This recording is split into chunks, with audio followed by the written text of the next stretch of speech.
Welcome to Inside the She Cave, Trailblazers, Innovators, Rule Breakers. I am your host, Cindy Glanzrock. Kathryn, thank you for being here. We fall into so many of those categories, all of those categories, obviously. Being a trailblazer, I think all photographers are sort of blazing new trails because it's through your eye and your vision that you see things and you blaze that trail. And it's going to be very personal and very what's meaningful to you through, again, the lens, your lens.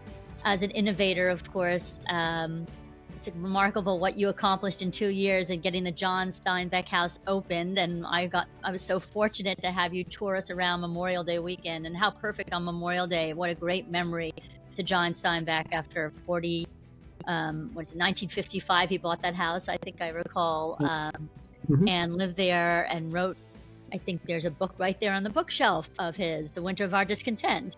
In the house, and Travels with Charlie, and the series America on America. You'll correct me because I'm sure I'm not saying all of this correctly, but you are someone who's not tearing things down, you're building things up. There's so many people in the Hamptons that want something bigger or better, whether it's a McMansion, whether it's a bigger restaurant, a bigger bookstore, a bigger farmhouse.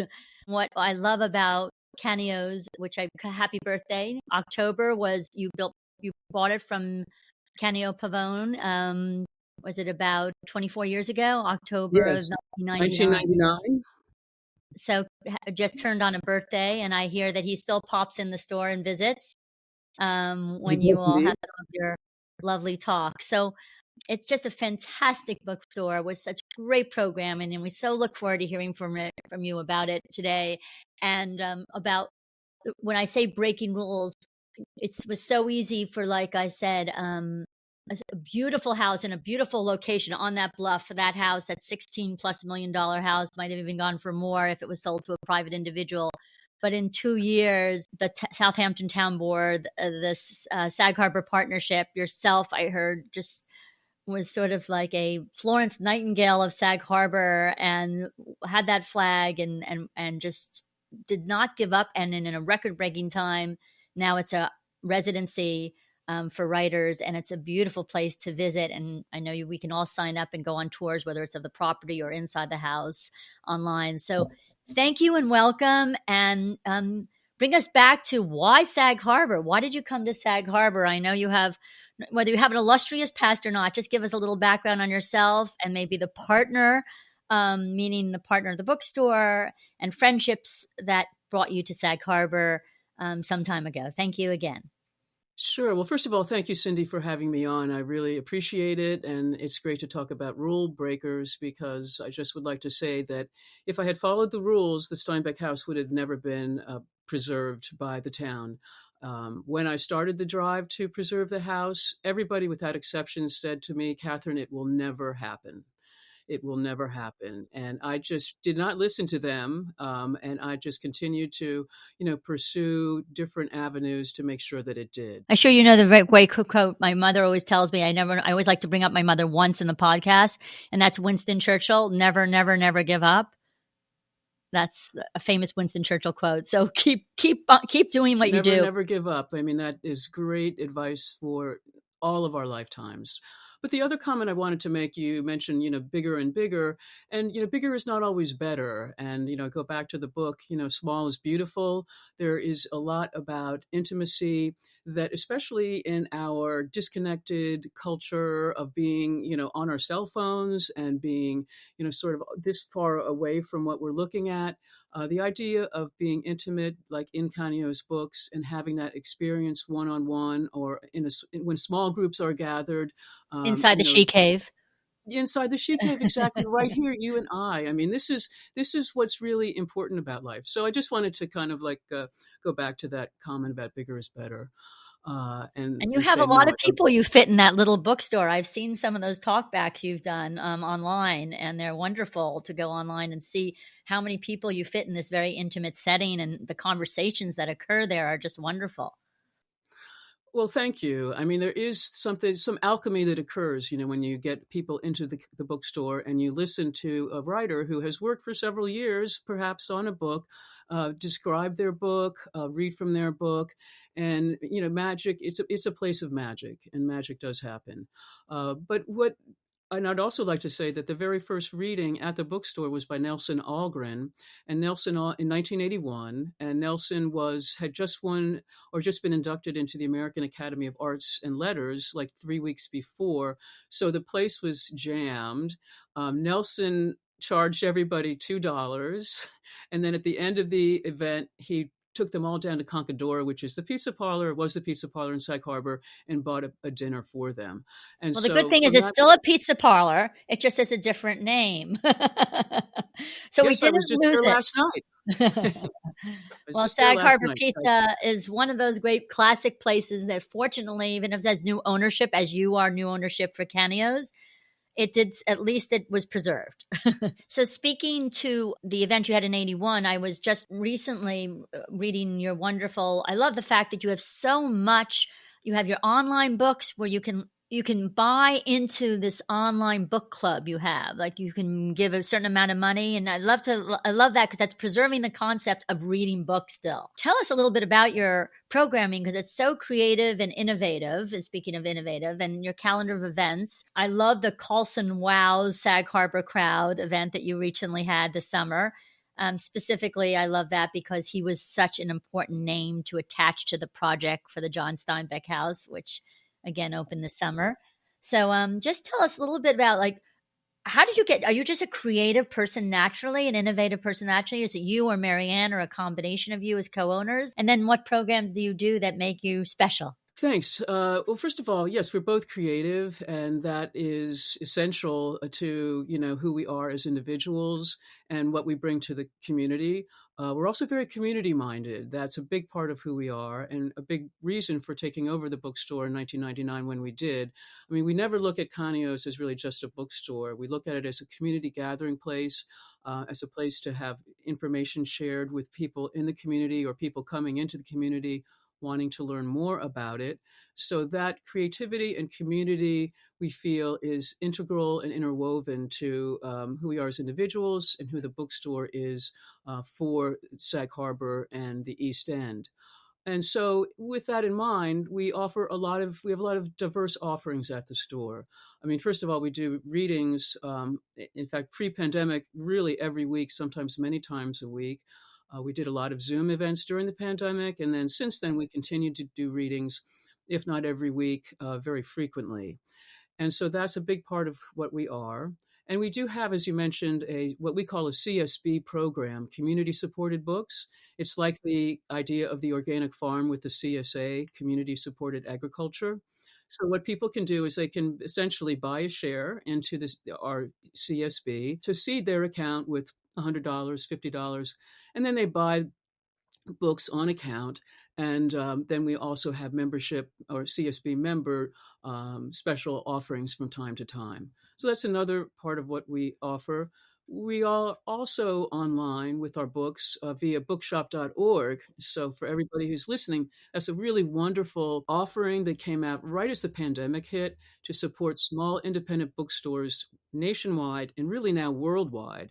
So everybody can get off their addiction to the you-know-who, and they can go online and buy from bookshop.org. And if they select Canio's books, we get direct credit. Or if they have a great bookstore in their neighborhood they want to support, they can select them. I have books everywhere. I mean, I'm doing a little rotation because that behind me are like bookshelves galore. I just love holding a book. I don't know about you or even a newspaper or magazine. And I think that's a thing of the past, but I'm hoping you're helping to preserve it and bring it back perhaps. We're all very much we all want information as quickly as we can retrieve it, either via our cell phone or our laptop. And in that sense, it's really good to be able to have that convenience. But we do find these days that especially younger people, like let's say 20-somethings, they are really very happy to have a book in their hand. And why is that? First of all, studies have shown that you do retain information better if you read a book as opposed to read online. But secondly, what we hear from customers is that they need to detach. They recognize the need to detach from the cell phone and that by having the book, their ability to focus and concentrate is improved because they're no longer being hyperlinked from one thing to the next. So I would say that while the book has been around a very long time, and I think it still has a very long life ahead of it, and we just have other means of taking in information that now coexist with it. Fair If enough. that So makes sense. we had Jane Friedman on I think you might know Jane, and she lives in East Hampton and the wonderful East Hampton Library. Of course, you have the John Jermaine right across the street that I know you have a wonderful relationship and you do events there or them with you, and you have a great collaboration. But the beautiful East Hampton Library is also, as both are quite magnificent, as is the Bridgehampton one. We have great libraries in the Hamptons with great events, and it draws people in of all ages. I noticed children there and elderly people, and it's so terrific right across from Guildhall to be able to walk over there after maybe going to see an art exhibit or see a movie or HG opera or whatever the case might be. So it's very, speaking of community, that overlap. Just wanted to ask you, first of all, about your relationship with John Jermaine, because I know April Gornick, who also is on our podcast, she just did an event where they invited some people through the library to come to New York and see her show at the gallery, McKernan Gallery. So, and that was through the library and some of their members.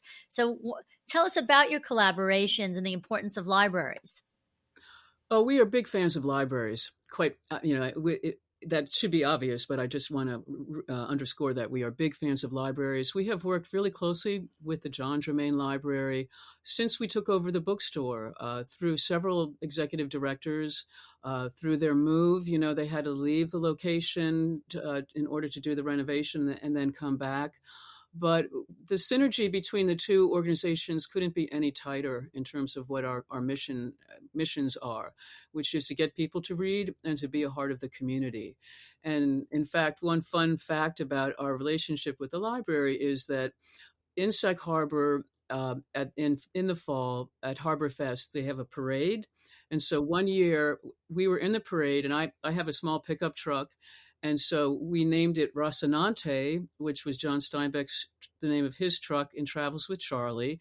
And in the back of the bed, we had somebody as Steinbeck standing and also somebody seated at a typewriter, as Melville. And when we drove by the library, everybody on the library stairs just went crazy cheering, the staff and the like. But besides that sort of, frivolous fun part, we collaborate on many things. We've co-hosted African-American read-ins for, at least 15 plus years together. And they are very welcoming to us to use their space when we need a little more elbow room. For instance, Don Coors, we did, this poster back here is from a big series we did on Steinbeck in 2022. And just tell the audience who John Coors is. So Don Coors from Texas, and he is really the international expert on John Steinbeck's book, The Moon is Down. And The Moon is Down is a fiction work that John Steinbeck wrote during World War II. And it was kind of a propaganda piece. It's about a small country being invaded, a small democratic country being invaded by a large totalitarian power. And that book, which a lot of Americans unfortunately don't really even know about, it really fueled the resistance in Europe during World War II. The book itself, Cindy, if I could just take 2 more minutes to describe it, was bootleg translated into 8 languages: German, French, Italian, Spanish, etc. It was mimeographed in the backs of bookstores, and then it was handed out to the resistance during World War II at a time where their spirits were low, and it gave them heart. And so it's extraordinarily powerful to the European market.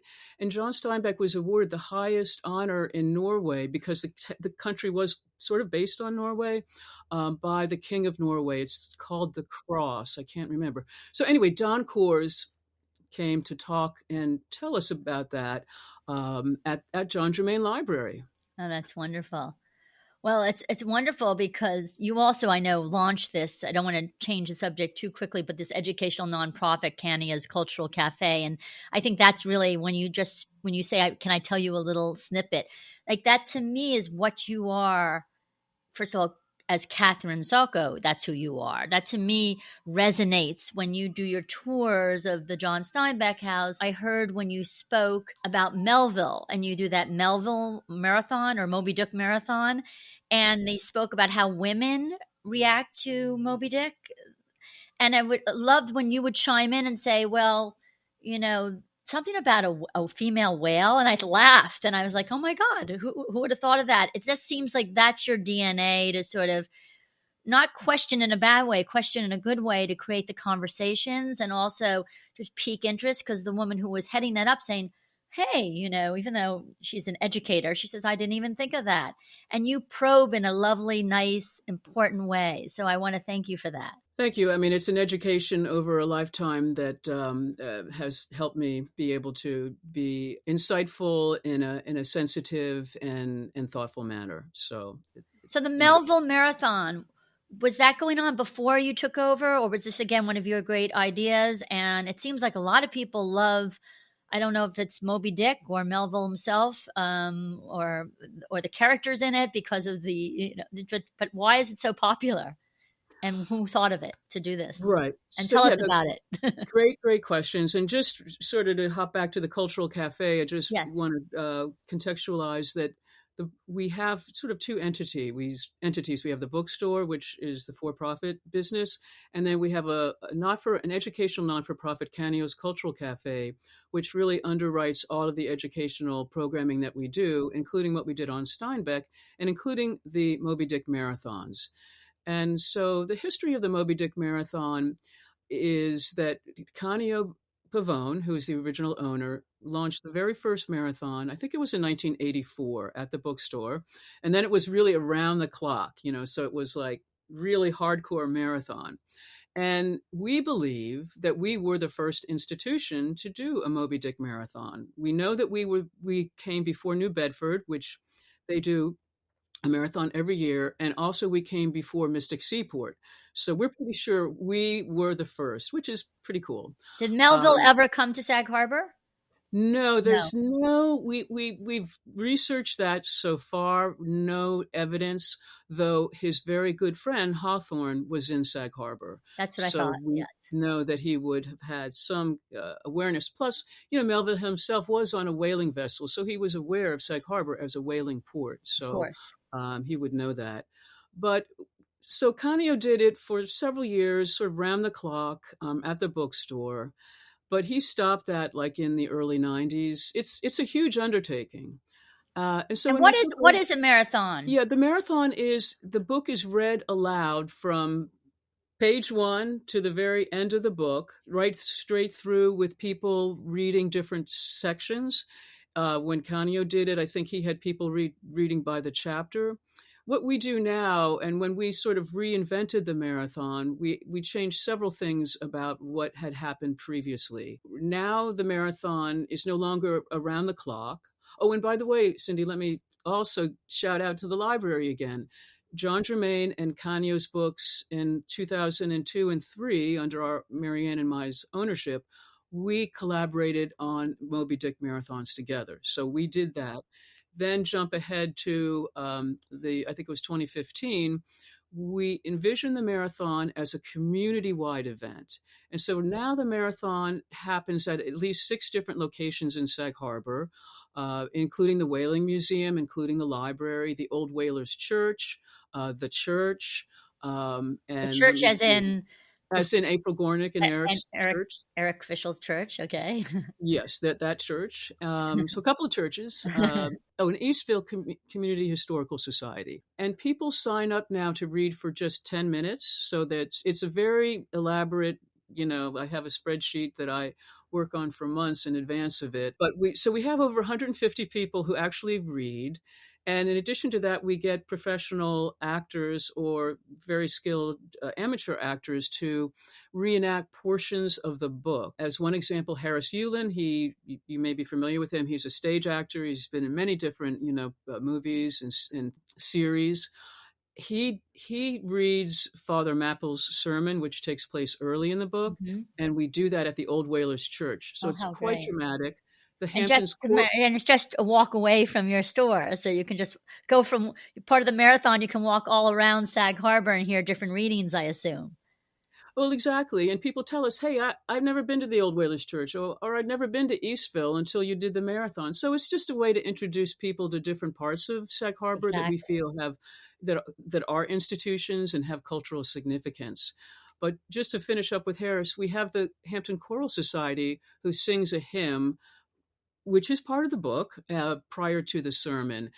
So that's one aspect of it. Laurie Anderson participated a few years ago at the church. So we get, we have from 14 to 84, we have people read, young people who have never picked up the book before to experienced actors. Next year, we're going to have you read. Okay. I would love to read. And I would love to also, by the way, I love that you bring in the local community. So I could jump all over the place, but I wanted to say that I know Marianne, your partner, is also an educator and a writer and an editor. I mean, I think she was once at Ashwag Hall, I recall in the past, perhaps. So it's interesting because you two have sort of your own little niches, it seems, within the bookstore. And I wanted to say that, and teaching at local libraries, both as teachers, it sort of is wonderful that we have these people such as yourself and Marianne in our community. You said something about the Sag Harbor is a literary celebration. She's the editor. She edited that, but you did that together. Was that a project you did? Poems were published, the Long Island Poets, and you had a poet reading door to door. That was the name of the book? I would love to. Emma. Yeah, I would love you to share about Emma and Door to Door and the connection between Emma, the Bay Street Theater, and Elaine Steinbeck, who was also a founder of the Bay Street Theater, which is in Sag Harbor, and just again tying in community and the fact that she came and did that poetry reading. I saw she was up there with her husband and they did it together, which was lovely. First of all, Emma and Steve are just fantastic. And who is Emma? Emma Walton. Emma Hamilton Walton. Emma is a poet, a writer. She happens to also be the daughter of Julie Andrews. And then Steve is Emma's husband, who is a playwright, an actor, and they were both very active in the founding of Bay Street Theater. And I'll put a pin in that for the moment and just circle back to two things that you mentioned previously, which is that Marianne and I are both educators, and she is, she's the writer and the writing instructor, and I'm the visual person. I'm the photographer and the photography instructor. So it's kind of we are going to talk about. It's a nice connection, to bring together, and so that works really well. And then as far as Sag Harbor is, the book itself, she edited it, and it includes an excerpt from Moby Dick. And it's accompanied by my photographs of Sag Harbor. So that was my contribution to the book. And it's about preservation, because I know landscape preservation is a lot of what you speak of, or you title some of your pieces. Is that what the book has in it, that series? Well, so the book is entitled Sag Harbor is a Literary Celebration. So it really is an effort to encapsulate in a small volume different writings by people who have either lived in Sag Harbor or traveled through Sag Harbor. So, for instance, we do have Melville. He was never there, but he wrote about Sag Harbor in Moby Dick. We have Star Black, who's a poet who lives in Sag Harbor, and we have her poetry in the book. Yes, and we have a broad assortment from fiction to nonfiction and poetry about Sag Harbor. And of course, John Steinbeck, The Winter of Our Discontent, which he wrote in Sag Harbor. Right. And we put My War with the Ospreys, which is one of his essays, in the book there. So he's in there. He's in there too, as is Wilfred Sheed and others. So it's a wonderful collection for those of you who haven't read it. Is it on your bookshelf over there? It's not here. I should have it here, but it is on the shelves at the bookstore. Great. So. But yeah, Emma read at the bookstore. She's read several times, but the reading you're referring to is her poetry book, Door to Door. She gave, she's an actress too, and so she just gives such a heartwarming, generous, and very engaging reading. And she and Steve, her husband, did a reading together, so that was a very special part of the reading that took place at the store. Their creative collaboration with Bay Street Theater was really important to Sag Harbor back in the early days when Bay Street Theater was just kind of, I guess, an idea in their minds. And they, along with others, were able to make it a reality. And of course, Elaine Steinbeck is one of those other people. She was instrumental in that. And the theater at Bay Street Theater is dedicated to Elaine. Well, very interesting, because I read it. I want to remember who Elaine turned to and said this. Oh, I know who it was. It was the store on Main Street, Barry, the war shop. And that Elaine Steinbeck turned to her and said, please don't let people forget about John, because I guess she was at the funeral and not a lot of people were there. And it was very upsetting, I think, to her after all he had done and written, and obviously a Nobel Prize winner and a Pulitzer Prize winner. I even heard he gave his $1,000 Pulitzer Prize check to a writer. He supported like other writers. So he'd done so much that maybe she felt people didn't know about. And I thought that was so touching and lovely. And then here we are, however many years later. He died in the 1960s sometime? 1968. And here you have his house, 55 years later, that's been preserved. So you did, in fact, her dream came true. Oh, I mean, may she look down on you and thank you. So, yeah. Well, no, that's true. I mean, it's an interesting point to bring up, Cindy, because, John Steinbeck later in his life, as many writers, as many artists do, you have an arc to your life. You can be like extremely popular, and then maybe your popularity wanes. And he was at that point, 1968, in America, was a very troubled time. There was the Vietnam War. His position on the war was not what a lot of people would have wanted it to be. John Steinbeck felt very strongly, felt a very strong love for America, and remember, he grew up during World War II, saw what happened there. He was very much a supporter of, fighting the totalitarian resistance. Then son served in the war, so yeah. he was over in Vietnam on dispatch. I didn't know that. I mean, I'll also say that at the time of his funeral, there were not as many people there that maybe might have been there in a different age, and that prompted Elaine to make that comment to Nada. But let's go back and take a look at, why did John Steinbeck win the Nobel Prize in 1962, or why was he awarded the Nobel Prize? And a big part of the reason he was awarded the Nobel Prize was because of the work that he did in Sag Harbor. And so, to me, it was absolutely almost a moral imperative for a bookseller like myself to champion the preservation of his home in Sag Harbor. And The Winter of Our Discontent, for those of you who haven't read it yet, it's a morality tale. And it's a tale of where John Steinbeck saw America in the late 50s and the early 1960s, which is, he felt we were getting morally flabby, and that's his expression. And he was very concerned about the soul and the conscience of America at that time. And so the Nobel Committee, in giving him the award, cited Winter of Our Discontent as a primary reason, because he retained his searing ability to look and judge the American character, both the good and the bad of it.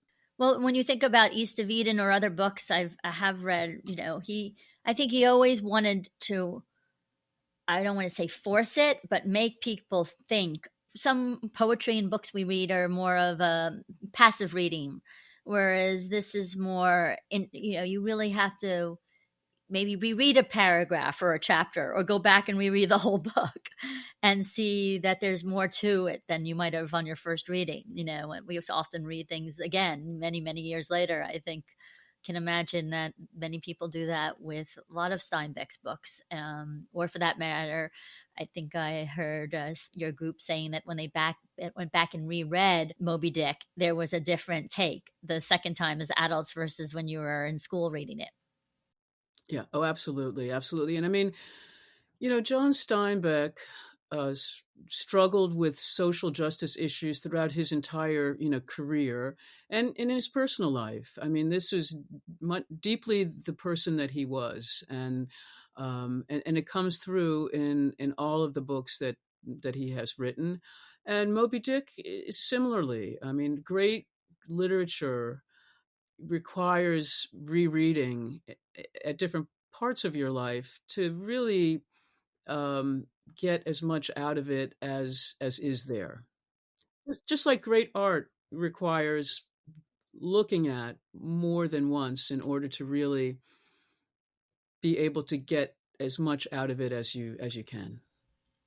No, mental illness is one of the things that is an issue in our society, and I know I'm bringing this up out of left field, but it's interesting how both Melville and Steinbeck had some issues of depression at the end of their lives and alcoholism and all of that, and sort of yet we didn't really talk about it probably back then, or did they seek help? Did they get the help they needed? Or was it just through their writing that they worked through their issues, and they were putting it down on paper, which we're always told to journal, when we're going through a difficult time, write your feelings down or talk to someone, express yourself, don't be alone.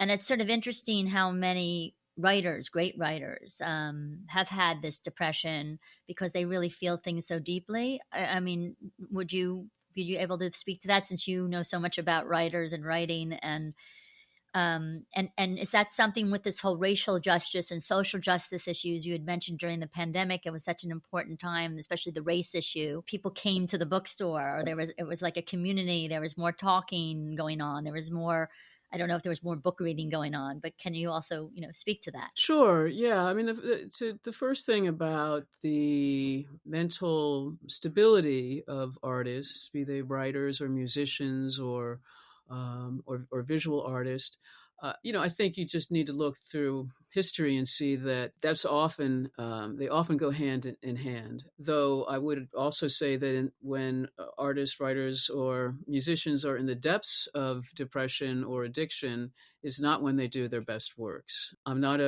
not a therapist, so I can't speak too greatly to it. But I think you hit the nail on the head. People who are creativity is both a gift and a muscle to exercise, right? So you're given, we all given gifts, and they manifest in different ways. The creative gift, some people nurture it, and some people through life's experience just don't have the opportunity to nurture it. But those that do and exercise that muscle and make it stronger, I think creativity and empathy are, dual sides of the same coin. And when you are that open to the world, you're also that open to being vulnerable and emotionally rocky. For those who are able to kind of thread the needle and manage their emotional life in a way that's productive, the world gets the gift of of what they produce. And with Steinbeck, for instance, I mean, he was remarkably disciplined about his writing routine. When he set out to do a project, he would say, okay, this book is going to take, let's say, I'm just sort of pulling numbers out of the head. It's going to take a year. So that means every month I have to produce so many pages. That means every day I have to produce so many words. So he had, while he was fond of, as our family would say, tipping the elbow, he also was a disciplined person. Otherwise, my gosh, his output is just phenomenal, right? He could not have done that if he had problems that were too debilitating. Am I making sense? I don't know. Yes. No, absolutely. I mean, he also lived in a beautiful place. I mean, even when he was I'm sure in Salinas, he lived in California before he came here. So it seems like wherever he went, he had an environment. He sort of had his shrine, whether it's his place to work. In Sag Harbor, you have that actually little cottage. The writing cottage called Joyous Guard, yes, he designed and had built there. But there is a cabin on the property that was moved from the cozy cabins in Wainscott, Yes. to the property so that his sons could have like a kid cave, to hang out in in the summertime. So yes. And then he had that wonderful garage, which was like a working it looked like a carpentry man's, working almost artist studio. It had so many, and so well organized. I mean, it seemed like extraordinarily organized, to your point about like how he had to be very, if not rigid, but very, very specific on what he was going to do each day. And then he, of course, had his dog to go play with Charlie, when he needed to have a little fun and an adventure. So, and of course, he had that wonderful wife, Elaine, at least his last wife, because he was married a few times before, if I recall, right? He had children from his previous wives. That's right. He had two prior marriages. His first was to Carol. They did not have children. That was with Carol, he wrote The Grapes of Wrath. And I don't say that lightly. I mean, Carol would type his handwritten transcripts, and he gave her full license to edit it. Wow. And she was a powerhouse like Elaine herself. Didn't last after The Grapes of Wrath. The success of The Grapes of Wrath, a year or two after that, they did separate. And his second wife, Gwen, they were married for about 5 years, and his two boys are from her. And then was she also involved with his career, Gwen, or just making a family? That's a form of building something like family. Exactly. I think she was younger. I think she was of a different temperament than a Carol or an Elaine, and so that was her contribution really to his life. The two sons that they had together, and then in 1950, Elaine and John were married. And Elaine, as many may or may not know, was one of the first women stage managers of a Broadway production, and that was Oklahoma. So I mean, that was before 1950. So she was really, breaking glass ceilings and was a real powerhouse herself. Yes, I understand that. Hence, co-founding the Bay Street Theater with Julie Andrews. I assume they worked on that together. She'd be on the She Cave, if she were here today. Oh, absolutely. My God, yes. And it sounds like, I don't know whether she was involved in the actual subjects or editing or commentary with his books, but he was very prolific over the years that they were together. So clearly she was really, I think, having that support network or that team player, as you have with Marianne, is so important, because you need someone to run things by or to listen to you, or tell you stop, behave yourself. Yeah, right. Yeah, no, I think they had a very collaborative relationship. I mean, John was at a point in his career where he no longer needed to have his wife actually type the manuscript. Someone else was doing that. Yes, of course. But I imagine, especially given her background, she was on the stage as well. She had fine sensibilities about a good ear, like what would work and what wouldn't. So I'm sure there was a lot of collaboration there. And she was a big supporter of his career. She really, wanted that to be a priority for herself. I understand with the collaboration also, the Sag Harbor partnership very much was supportive of rebuilding the cinema, the Sag Harbor movie cinema, which April Gornick shared with us.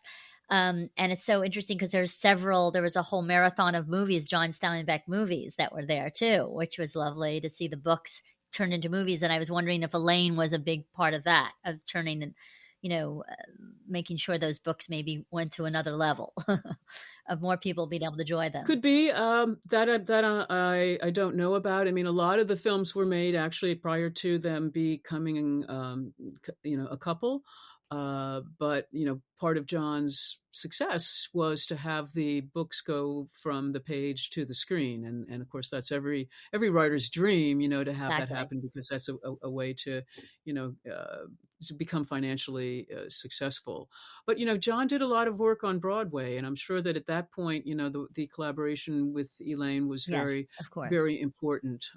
That's a good point. That, for sure. So just only because I want to mention Colson before we talk about your wonderful photography, which we must touch on. But Colson Whitehead, I know, did a reading. I believe it was at the Christ Episcopal Church. I remember he was there, and there was a priest in charge, Mother Broderick, and I was reading because I appreciate being Jewish, I'm always caught up in churches because they're so beautiful, and I like to go into them and go to these readings because it's a place where so many events take place that are other than religious events, and I like the environment of this house of worship, or as they call it, I think our house was an expression I noticed for important gatherings and celebrations and life passages. And here's Colson Whitehead speaking with you. I think you were there at the time, of course, very much so.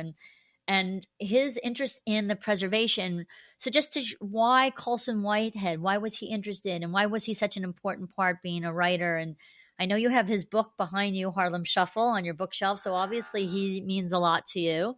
And I know he just came out with the Crook Manifesto this past year, was it? Yes. So can you speak to other people, such as other writers that support writers? Because I think that's so important. The Hamptons being a community of artists, so many fine artists, of course, whether it was Pollock and de Kooning as fine artists, or in this case, writers that stuck together, people that really supported each other in this this cultural community. The bookstore's relationship with Colson goes way back to when he actually was a teenager wandering the streets. And this is before Marianne and I took over. Canio likes to tell the story. No, actually, Colson tells the story that he was in the store one day and he, very sheepishly brought a few books over to purchase, like a New York on $5 a day was one. And I can't remember the others, but that was definitely one. And so, Canio said, looking at the assortment, gee, are you a writer? And so a young teenage Colson said, well, not really, maybe, I don't know. So, that's back in maybe the 1980s, and so fast forward, he's now one of the most successful American writers. And it's just so gratifying, for me personally, to have seen his career go from, the very first book that he published, The Intuitionists, where to today, where he read at Christ Church, to like a packed audience. The reading he did prior to that, which was pre-pandemic, we had the Unitarian Universalist Meeting House on the Turnpike, also a packed audience. I mean, he's an international star, Colson is, and his books, all of his books are fantastic, but The Underground Railroad and The Nickel Boys are two books that will be seared into American culture for generations and, millennials to come. Because he uses his gifts as a storyteller and as a writer to reimagine, what slavery was about and what Jim Crow America is about. And in very poignant, and those two books are very different in tone, but they're just really extraordinary. I'm hoping he will win a Nobel. He deserves it. So, what happened with the Steinbeck acquisition, we wanted to pull together a group of writers who would be supportive. And so just briefly what happened, because I need to mention some names that need shout outs. First I'm going to mention April Gornick, because she was one of the first people I approached. Then I want to mention Susan Mead from the Sag Harbor Partnership, because she was the one who said after our first meeting, Kathryn, I'm with you. Let's make this happen. And she was very instrumental, as was April, in the cinema, because purchase and restoration. So in addition to those two, I contacted immediately Fred Thiel, our longstanding assemblyman from the area, and he was enormously helpful in guiding me through the steps that would be necessary, even though he did say, it'll never happen, Kathryn. But he was also, I've known Fred a long time. He's the best public servant I've ever known. And thank the goddess that we have him out here, because he's great. He's loved by many of us. I've seen him out there when we've doing our protests on guns. He shows up, and he he walks the talk, and if he feels something strongly, he'll say it, even if it's not popular. So really, he's exceptional. And then Tommy John Schiavone, who is the Sag Harbor. He grew up in Sag Harbor. His grandfather was sort of the model for the grocer in The Winter of Our Discontent. And Tommy John I is shop there all the time at Schiavone's. they're great. They're great. And Tommy John is on the Southampton Town Board, and he was really one of the first ones who said, maybe this can happen. And so we spent many dark nights over the winter of our discontents, let's say 21 or 22, in the bookstore saying, okay, what can we do? How can this happen? And he was enormously helpful in guiding us through. And then finally, Jay Schneiderman, who is the supervisor, was the person who was able to get the final deal crafted to be put together. Getting back to Colson, and one other writer, John Avalon, who came on board very early on. John Avalon. John, he's a writer. He's also a commentator on CNN. He lives in Sag Harbor. I mean, he was really very positive, and he lent his name, and not only his name, he also lent a lot of his effort to the project. And, I reached out to Colson to say, Colson, would you just sign on as honorary chair? Because having his name at the top of the mast spoke volumes to all the people that we went to try to raise the funds. And Colson was like, sure, why not? I mean, he was really, he didn't have time to devote to it, which I understand, but his name, Cindy, was huge in the overall effort. Yeah. It's interesting when I read that the town board of Southampton, was 5-0 in terms of preserving it. And that was, I think it was on Valentine's Day they voted it. I was like, showing the love you wrote in your piece. And, John and Elaine Steinbeck's home, I should say. We all call it the John Steinbeck house, but it would not have even existed if she wasn't there, as far as I'm concerned. I don't think he would have even purchased it. So I want to make sure we get her name always in there. But the people you just mentioned, I think, help make history. And that's what's, so beautiful. And also the Sag Harbor Partnership. And as you mentioned, I think Diana Howard is also another name. Thank you.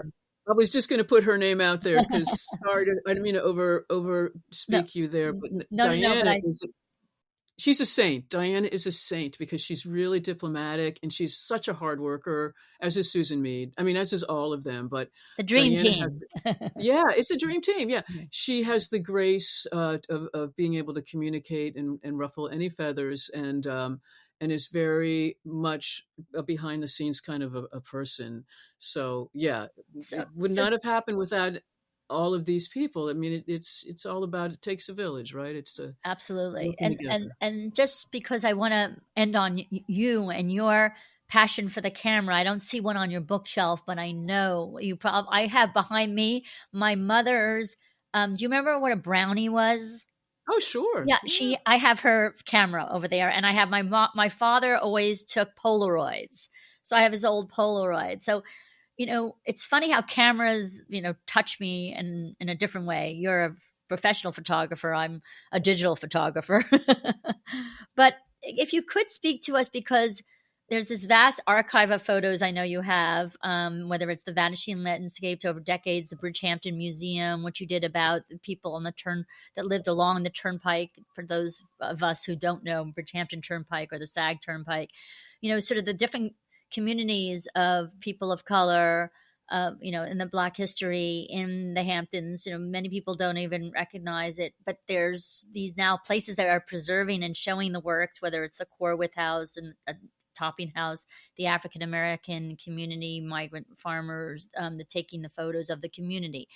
I would love to talk about your photos and why you chose this as a subject, and the transition. I understand the communities in transition, why you would choose it. But can you share your love of photography and why you take what you take and where we can see it? Wow, that's a lot. And I would be delighted to, if you have another hour, which I really don't. Give us a taste. Said,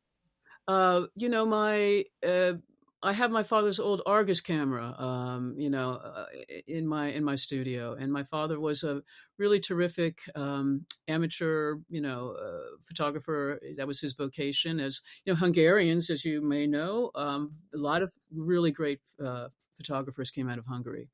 So I love the camera. I love taking photographs. When I first came out to the East End, I just fell in love with the landscape. It's exquisitely beautiful, and started photographing it. And shortly thereafter, recognized that the farmlands that I was photographing were already subdivided, to become suburban developments. And I learned that by my early work with the group for the East End, which was then located in Bridgehampton.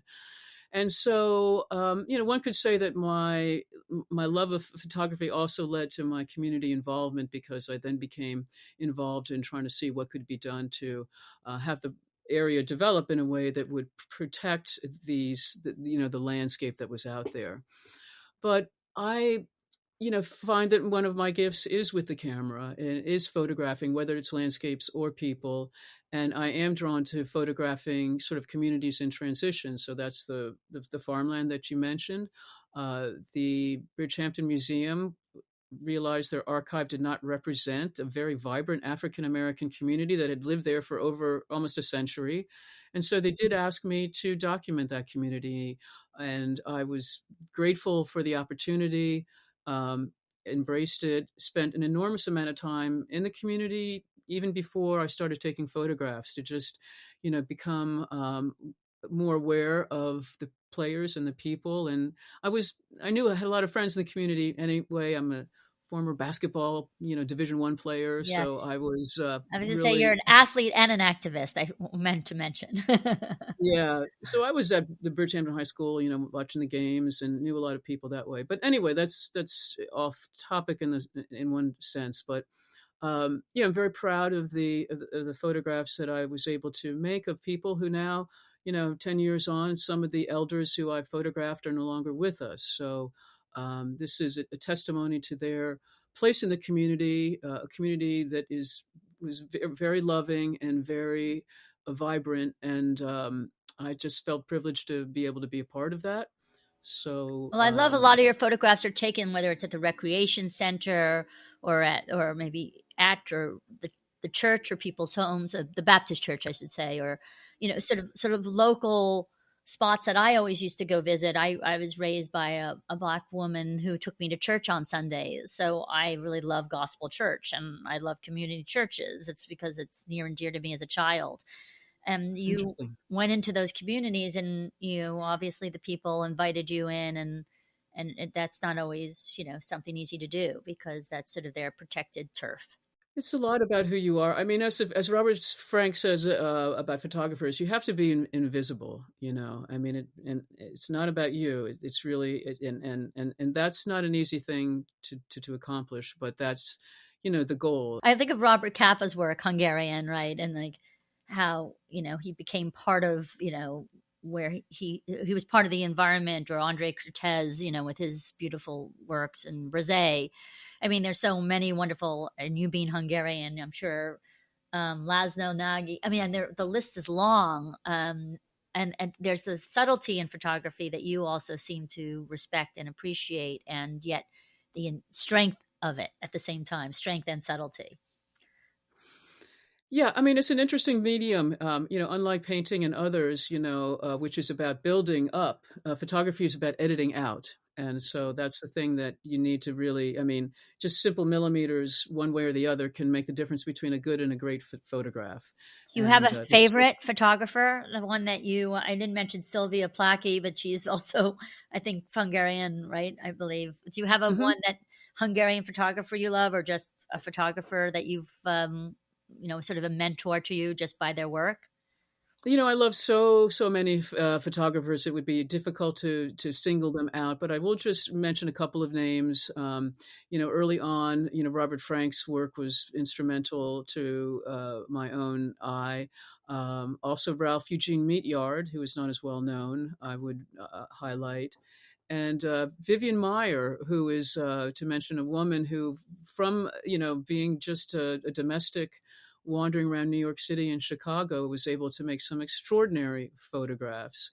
So, I'll mention them, and definitely like Sylvia Platy. I mean, her work is following the Village Voice. Always was look forward to seeing her work there as Well, well. thank you, because without people like yourself, I just want to promote what's good in the world, because we need goodness and we need kindness and we need to be able to talk about it and share it, whether it's through books and through conversations. So thank you for Canio's Cultural Cafe, your not-for-profit. Thank you for keeping that bookstore alive and well and hopping. And thank you for visiting us inside the She Cave, Kathryn. Hey, Cindy, happy to be here. Thank you for what you do to bring attention to people who are doing good works in the community. We need more good out there, right? So it's good there is a lot of good out there. It's great to promote it. Thank you. Please subscribe to Inside the She Cave, Trailblazers, Innovators, Rule Breakers, wherever you listen to podcasts, including but not limited to Spotify, Amazon, and Apple Podcasts. If you prefer to watch, you can visit us on YouTube.